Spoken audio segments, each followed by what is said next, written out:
Hello there and welcome back. In this video we are going to talk about Helm and basically how you can get started with it. Helm is a package management manager for Kubernetes. So if my cluster nodes have booted, we can navigate to the K8s master and then install Helm. So quick start installing Helm, and basically these are the commands that you have to execute. Yum install git enter. These are prerequisites for Helm for the installation.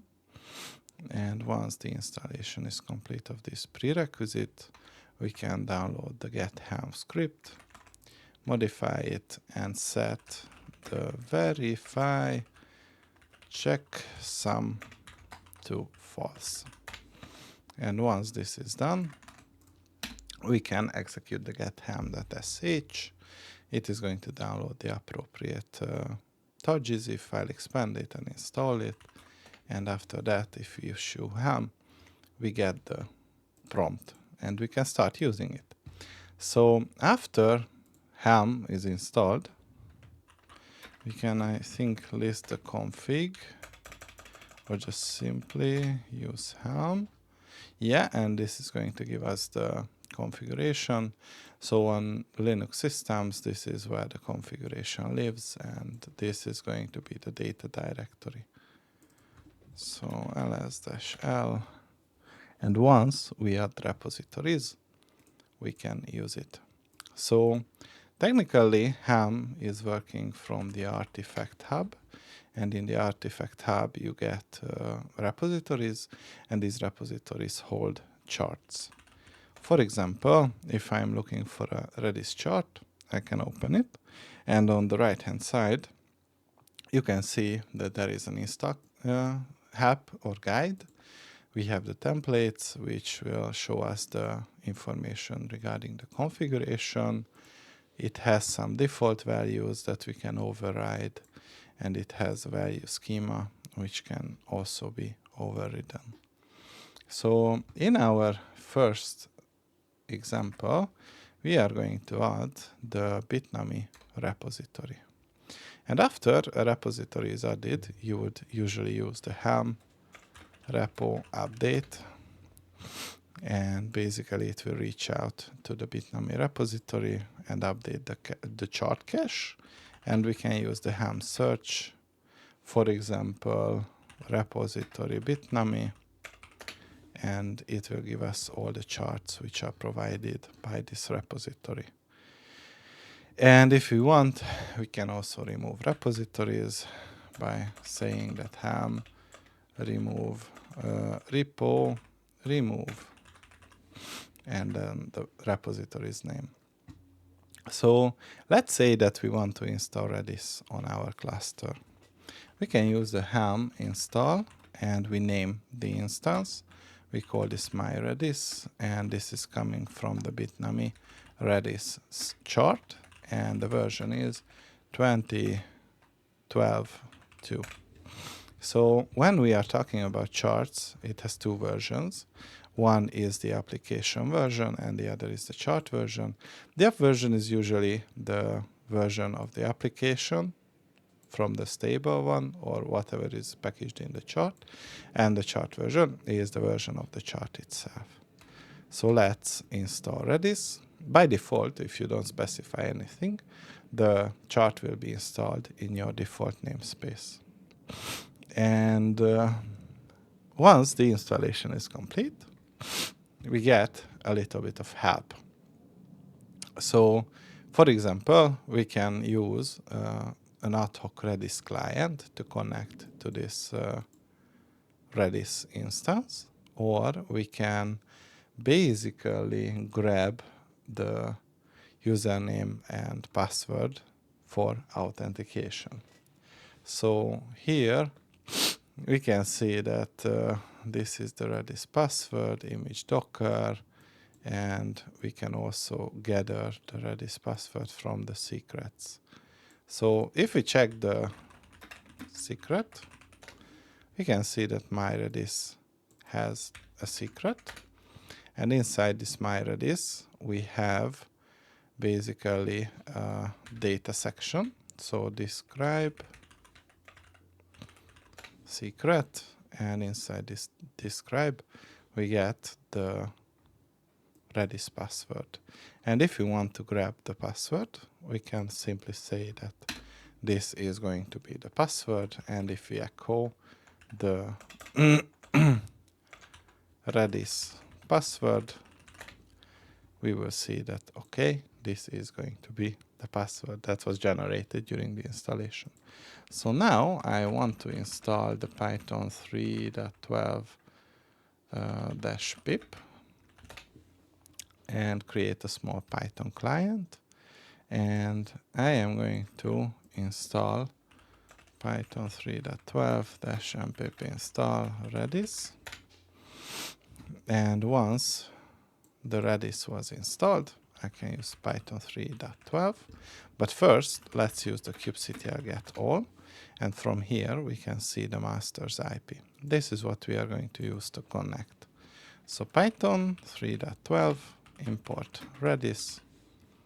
And we will use the user connection. And this is going to be the master's IP. And we will use the username as default.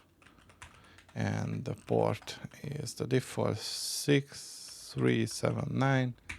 And the password is going to be whatever the password was. So this is the password. And insert it. And we also pass the decode responses true to the arguments. And now I can use the user connection.ping.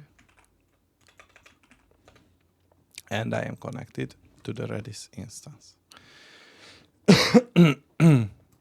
Let's say that I got tired of my Redis installation. What I can do is to issue the uninstall Redis, and I just reference my instance's name.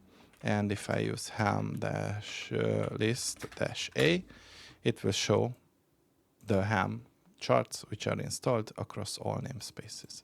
So I want to create a namespace called Redis, and I want to use the Helm install -n Redis, my Redis, and the bitnami Redis version 2012 and 2.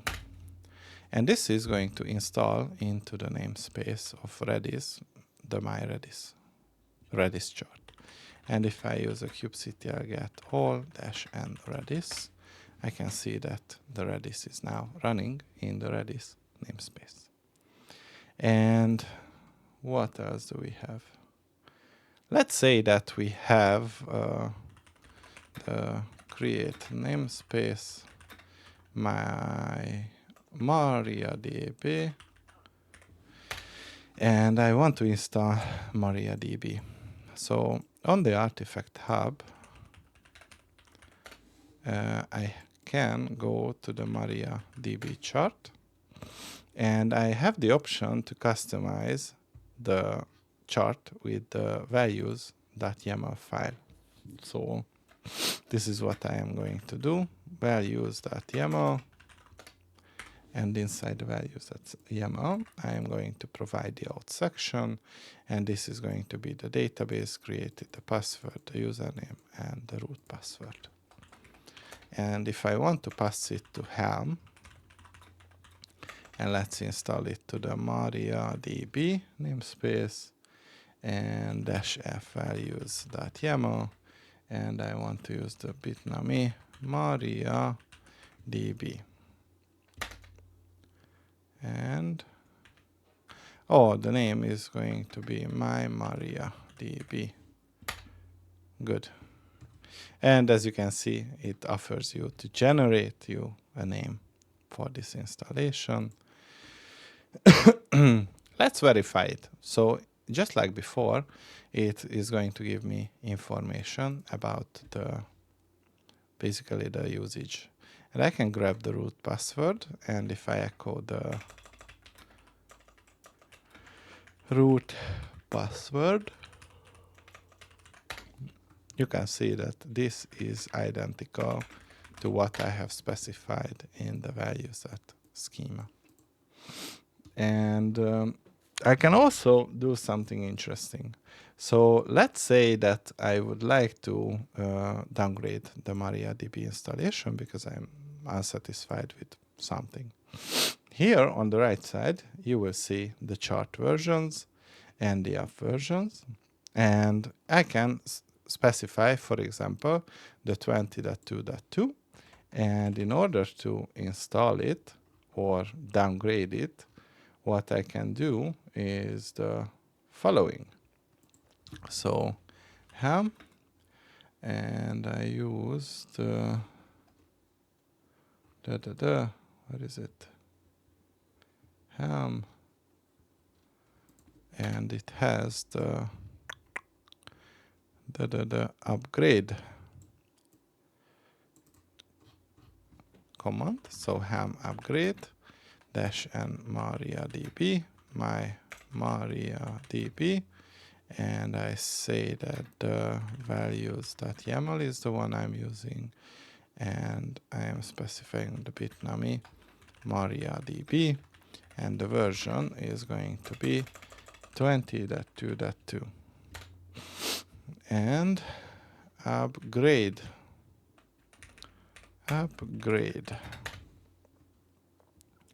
And for the upgrade, I am not going to be able to specify it. And then let's use the install version.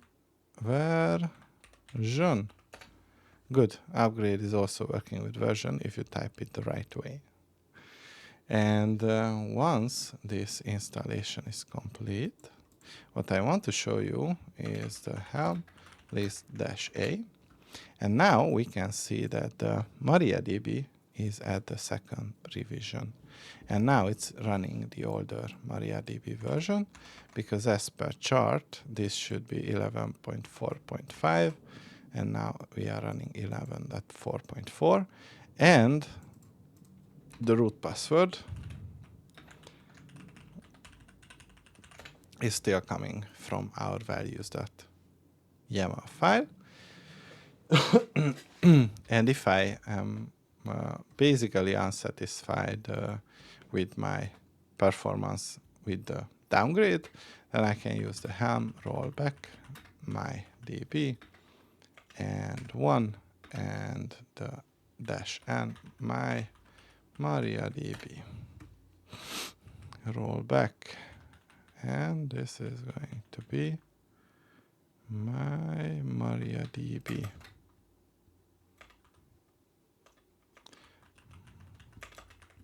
And the namespace is MariaDB.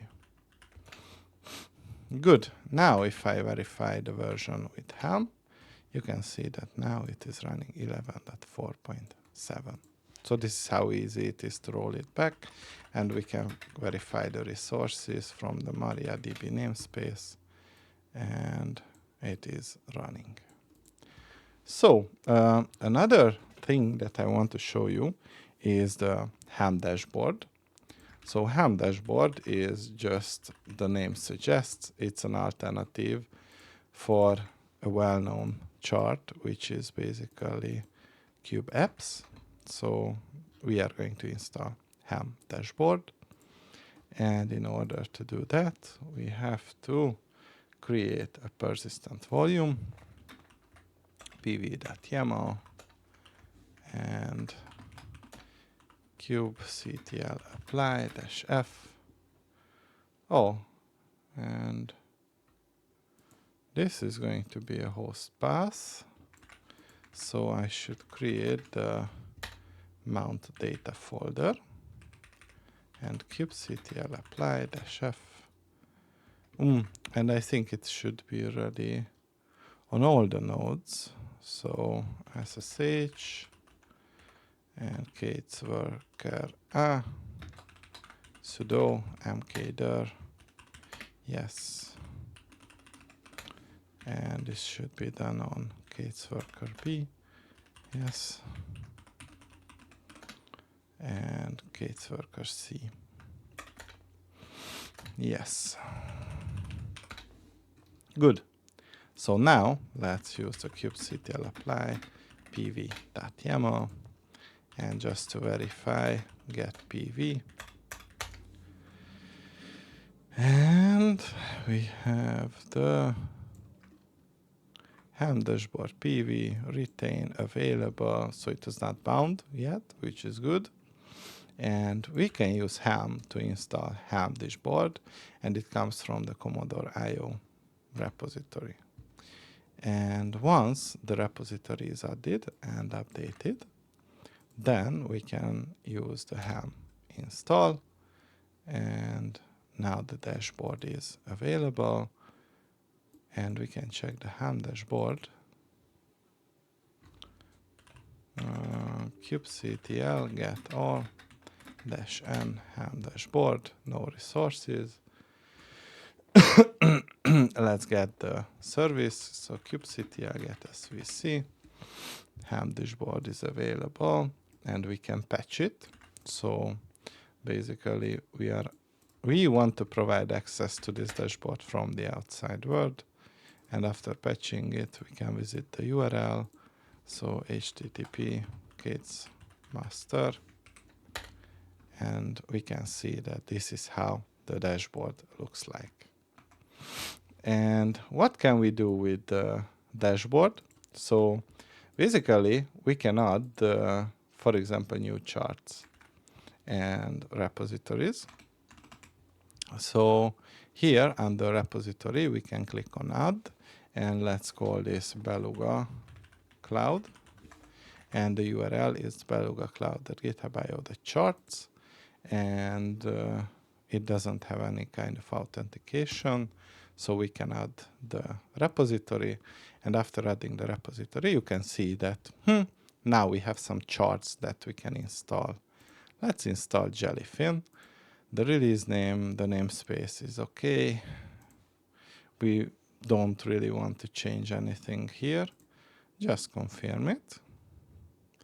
And the PVC is created for the config and the data. And we can see the manifest here, and the values and the notes. And if we go back to the dashboard, we can see that it is now deployed, and it's in the default namespace. So kubectl get all. We have the Jellyfin dashboard and the pod, which is container creating. Good. And I think we can also somehow we can visit it. So describe. Good. This is the endpoint, this is the IP. And maybe we can patch the service. Let's do this with Jellyfin. Good. What's the port? This is the port. And if we go to the browser, http Kate's master with the port, we can see that the Jellyfin is now available. So I think the Helm dashboard is also a pretty versatile interface to manage your Helm charts. And that was all. See you in the next one.